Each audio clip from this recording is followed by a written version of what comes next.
நம்ம சூப்பர் ஸ்டாருடைய கூலி பட ட்ரெய்லர் நேற்று ரிலீஸ் பண்ணாங்க. எனக்கு இந்த ட்ரெய்லர் பயங்கர சாட்டிஸ்ஃபைங்காக இருந்தது. பட் நிறைய பேர் சொல்லக்கூடிய ஒரு விஷயம் என்னவா இருக்குன்னா, ட்ரெய்லர் வந்து பயங்கர ஆவரேஜாக இருக்குன்ற கமெண்ட்ஸை தான் எல்லாருமே வந்து சொல்லிட்டு இருக்காங்க. ஆக்சுவலாக ட்ரெய்லர் கட்லாம் சூப்பராகவே இருந்தது. ட்ரெய்லரில் அனிருத்துடைய பிஜிஎம் தான் பயங்கர ஆவரேஜாக இருந்தது. ஸோ அதனால மட்டும்தான் உங்களுக்கு ட்ரெய்லர் வந்து பயங்கர ஆவரேஜாக தெரிஞ்சிருக்கு. அண்ட் கூலி ட்ரெய்லரில் உள்ள இன்ட்ரெஸ்டிங்கான விஷயங்களை பற்றி டிஸ்கஸ் பண்ணுறதுக்கு முன்னாடி கூலியுடைய ஓவர்சீஸ் புக்கிங்ஸை பற்றி பேசி ஆகணும். ஏன்னா நார்த் அமெரிக்கா ஜோனில் மட்டும் இதுவரைக்கும் 27,000 டிக்கெட்ஸ்க்கு மேலே வந்து பார்த்தீங்கன்னா சேல் பண்ணியிருக்காங்க. ஸோ இது வரைக்கும் நார்த் அமெரிக்கா ஜோனில் அதிகமான கலெக்ஷன் பண்ண ஒரு தமிழ் படம்னா நம்ம சூப்பர் ஸ்டாருடைய ஜெயிலர் தான். ஜெயிலருக்கு $7.4 மில்லியன் ப்ளஸ் கலெக்ஷன் வந்து பார்த்தீங்கன்னா கிடச்சிருந்தது. நம்ம இந்தியன் ருப்பிக்கு அதை கன்வெர்ட் பண்ணால் 60 கோடிக்கும் மேற்பட்ட கலெக்ஷன் நார்த் அமெரிக்கா ஜோன்லேருந்து மட்டுமே ஜெயிலருக்கு கிடச்சிது. அண்ட் இது வந்து ஓவரால் கலெக்ஷன்னா டே ஒன் ஓப்பனிங்கை பொறுத்த வரைக்கும் நம்ம தமிழ் படங்களில் கபாலி படம் தான் நார்த் அமெரிக்கா ஜோனில் $1.9 மில்லியன் கலெக்ஷன் பண்ணி டே ஒன் ஓப்பனிங்கில் ஒரு மிகப்பெரிய ரெக்கார்டை செட் பண்ணி வச்சிருக்கு. அண்ட் ஆல்மோஸ்ட் அந்த படம் ரிலீஸ் ஆகி கிட்டத்தட்ட ஒரு 10 வருஷம் ஆக போகுது. இந்த 10 வருஷத்துக்குள்ள ஏகப்பட்ட தமிழ் படங்கள் பெரிய ஹைப்ல ரிலீஸ் ஆச்சு. பட் எந்த படத்தாலையுமே வந்து பாத்தீங்கன்னா கபாலி படத்துடைய அந்த டே ஒன் கலெக்ஷனை பிரேக் பண்ணவே முடியல. அண்ட் நம்ம தளபதியுடைய லியோ படத்தை பொறுத்த வரைக்கும் இந்தியன் கரன்சி வைஸ் பார்க்கும்போது கபாலியுடைய அந்த ஓப்பனிங் டே ரெக்கார்டை வந்து பாத்தீங்கன்னா லியோ படம் பிரேக் பண்ணிடுச்சு. ஏன்னா 10 வருஷத்துக்கு முன்னாடி நம்ம இந்தியன் கரன்சி இருந்த வேல்யூக்கும் இப்போ இருக்கிற வேல்யூக்கும் நிறையவே டிஃபரன்ஸ் இருக்கு இல்லையா, அதனால.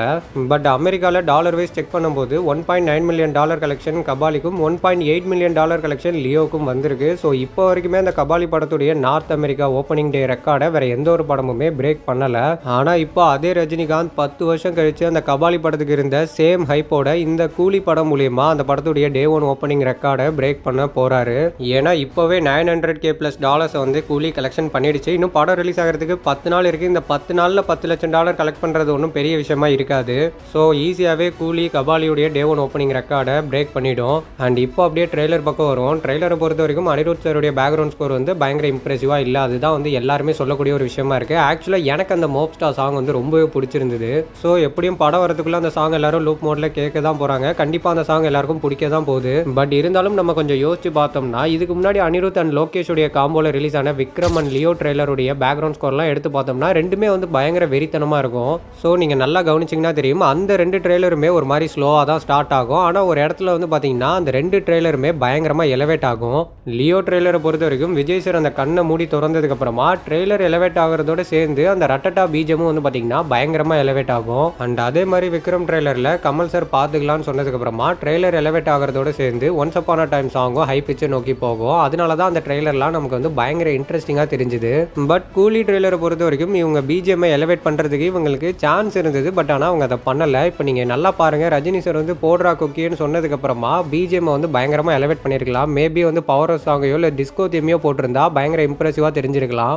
ஆனால் அவங்க மறுபடியும் மோப் ஸ்டார் சாங்கே இந்த இடத்துல எடுத்துட்டு வந்து பிளேஸ் பண்ணும்போது நமக்கு பேக்ரவுண்ட் ஸ்கோர் ஒரு மாதிரி ஆவரேஜா தெரியுது. ஸோ இது மட்டும் தான் கூலியோடைய ட்ரெய்லர்ல வந்து பாத்தீங்கன்னா பெரிய மைனஸா இருந்தது ஒழிஞ்சு மற்றபடி ட்ரெய்லர் கட்லாம் எந்த பிரச்சனையுமே கிடையாது. ஏன்னா ட்ரெய்லர்ல நம்மளால என்ன கதைன்னு கெஸ் பண்ண முடியாத அளவுக்கு பயங்கர இன்டெலிஜென்ட்டா கட் பண்ணியிருக்காங்க. ஏன்னா படம் எந்த மாதிரியான ஸ்டோரியா இருக்குன்னு யாருக்கும் தெரியல. நிறைய பேர் வந்து டைம் டிராவலரா இருக்குன்ற மாதிரி சொல்றாங்க. இது கேங்ஸ்டர் படமா இல்லை வந்து ஸ்மக்லிங் சம்மந்தப்பட்ட படமானே நம்மளால கெஸ் பண்ண முடியல. எல்லாரும் அந்த வித்தியாசமாக இருக்கிற அந்த சேரை பார்த்துட்டு டைம் ட்ராவல் பண்ணக்கூடிய படமாக இருக்குமோன்ற மாதிரி சொல்கிறாங்க. டைம் ட்ராவல் கான்செப்டாக இருந்தால் நல்லா தான் இருக்கும். பட் எனக்கு அந்த சேரை பார்த்தா அப்படி தெரியல. நீங்கள் ட்ரெய்லரில் நல்லா நோட் பண்ணிங்கன்னா தெரியும். ஸோ ஃபஸ்ட்டு எடுத்தோடனே ஒரு டைலாக் வரும், ஒரு மனுஷனை இந்த உலகத்துலேருந்து ட்ரேஸே இல்லாமல் அழிக்க முடியும்னா இட்ஸ் அ டிசாஸ்டர் அப்படின்ற மாதிரி ஒரு டைலாக் வரும். ஸோ இதை பார்க்கும்போது எனக்கு வந்து ஜெயிலரில் வர்மன் இருப்பார் இல்லையா, வர்மன் வந்து ஸோ அவங்க ஆளுங்க யாராவது தப்பு பண்ணால் அந்த ஆசிடில் போட்டு உரு தெரியாமல் அழிச்சிருவார்ல, அந்த மாதிரி ஏதாவது ஒரு மிஷினான்னு தெரியல இது. ஸோ இந்த மூட்டை பூச்சியை கொள்ளும் நவீன மிஷின் மாதிரி தப்பு செய்கிறவங்களை வந்து இதில் உட்கார வச்சு உரு தெரியாமல் அழிச்சிருவாங்கன்னு நினைக்கிறேன். அண்ட் நான் இந்த ட்ரெய்லரை பெருசாக பிரேக் டவுன்லாம் பண்ண போகிறதில்ல. நான் நோட் பண்ண ஒரு சில விஷயங்களை மட்டும் உங்க கூட ஷேர் பண்ணுறேன். ஆக்சுவலாக நம்ம எல்லாருமே இந்த கிங் பின் அப்படின்ற கண்டெய்னர் வந்து பார்த்துருப்போம். ஸோ கிங் பின்னா என்னன்னு சொல்லிட்டு கூகுளில் சர்ச் பண்ணும்போது மார்வலுடைய ஒரு காமிக் கேரக்டருடைய நேம் தான் கிங் பின்னு. இவரை வந்து பார்த்தீங்கன்னா எல்லாருமே கிரைம் லார்டுன்னு தான் சொல்லுவாங்களா. இவர் மோஸ்ட்லி வந்து ஒயிட் கலர் ட்ரெஸ் தான் வந்து வேர் பண்ணுவாராம். ஸோ அந்த மாதிரி தான் அந்த கேரக்டர் வந்து டிசைன் பண்ணியிருக்காங்க.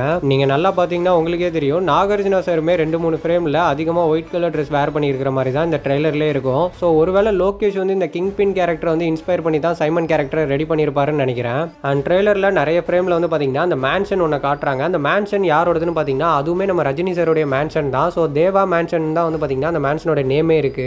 அண்ட் அடுத்ததான் இந்த ஃப்ரேம் நோட் பண்ணீங்கன்னா இது வந்து ஃபிளாஷ்பேக் போர்ஷன் நினைக்கிறேன். ஸோ ஃபிளாஷ்பேக் போர்ஷன் வந்து மோஸ்ட்லி பாம்பேல தான் நடக்கும் போல இருக்கு. ஏன்னா அந்த பின்னாடி இருக்கிற பஸ்ஸை பாருங்க, பஸ்ல வந்து ஹிந்தியில தான் எழுதியிருக்கு. அண்ட் அதே மாதிரி பஸ்ஸோட நம்பர் பிளேட்டும் வந்து மகாராஷ்டிரா ரெஜிஸ்ட்ரேஷன் இருக்கு. அண்ட் ட்ரெய்லர்ல நம்ம சத்யராஜ் சார் வந்து ஒரு டைலாக் சொல்லுவாரு, நான் 30 வருஷமா ஒருத்தன் ஆஃப்லைன்ல வச்சிருக்கேன் அப்படின்ற மாதிரி சொல்லுவாரு. இந்த 30 வருஷத்தை எங்கேயோ படத்துக்கு ஏற்ற மாதிரி இருக்குன்னு யோசிக்கும் போது விக்ரம் படத்தில் நம்ம கமல் சாருமே வந்து கொக்கைனை பற்றி எக்ஸ்பிளைன் பண்ணுவார் இல்லையா, அந்த சீனில் ஒரு விஷயம் சொல்லியிருப்பாரு.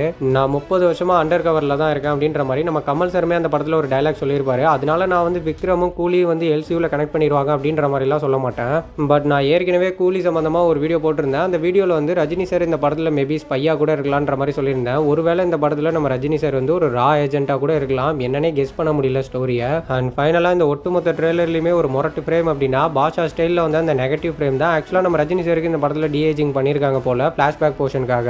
ஸோ அந்த கெட்டப்பை அவங்க ரிவல் பண்ணாமல் அதை நெகட்டிவாக காமிச்ச ஐடியா எனக்கு ரொம்பவே பிடிச்சிருந்தது. யாருக்கு எப்படியோ எனக்கு இந்த ட்ரெய்லர் செம்ம சாட்டிஸ்ஃபைங்காக இருந்தது. உங்களுக்கு எப்படி இருந்தது அப்படிங்கிறத மறக்காம கமெண்ட்டில் மென்ஷன் பண்ணுங்க. பட் ஒன்று மட்டும் என்னால் உறுதியாக சொல்ல முடியும், கூலி ஒரு மிகப்பெரிய சம்பவம் செய்ய போகிறது உறுதி தான். ஏன்னா ட்ரேட் சைட்லாம் வந்து பார்த்தீங்கன்னா செக் பண்ணும்போது நிறைய டிஸ்ட்ரிபியூட்டர் சொல்லக்கூடிய விஷயம் என்னவா இருக்குன்னா, கபாலி எந்திரன் டைமில் நாங்கள் எந்த மாதிரியான ஒரு ப்ரெஷரை ஃபேஸ் பண்ணமோ அதே மாதிரியான ஒரு ப்ரெஷரை வந்து நாங்கள் இப்போவும் வந்து ஃபேஸ் பண்ணிட்டு இருக்கோம். கண்டிப்பாக இந்த கூலி படம் தேட்ரிக்கில் ஒரு மிகப்பெரிய சக்ஸஸ் ஆகுன்ற மாதிரி சொல்லிட்டு இருக்காங்க. ஸோ கூலி ட்ரெய்லர் பார்த்தீங்கன்னா உங்கள் ஒப்பீனியனை மறக்காமல் கமெண்ட்டில் ஷேர் பண்ணுங்கள்.